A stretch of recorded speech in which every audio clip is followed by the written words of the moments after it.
What is medical coding? So అందరు అడుగుతున్నారు medical coding అంటే ఏంటి అని. So medical coding is the process of converting a patient's medical record into alpha numeric codes. ఈ patient medical రికార్డులో ఏముంటాయి మనకి? Health care diagnosis, procedures performed, medical services which are given and equipments are used. అవన్నిటిని కూడా మనం codes లాగా convert చేస్తాం by using 3 coding systems. First one is ICD-10-CM, International Classification of Diseases, second CPT and HCPCS.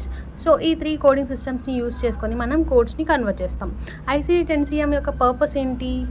Diagnosis, పేషెంట్స్కి ఉన్న conditions like diseases కానీ, symptoms కానీ, disorders కానీ వాటన్నిటికీ మనకి ఇండివిజువల్గా యూనిక్గా కోడ్స్ ఉన్నాయి, వాటిని మనం కోడ్స్ లాగా కన్వర్ట్ చేస్తాం.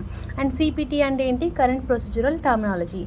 సిపిటి పర్పస్ ఏంటి? పేషెంట్కి ఏవైతే ప్రొసీజర్స్ చేశారో like ENM service, anaesthesia services, surgery services, radiological services, pathology services, medicine services.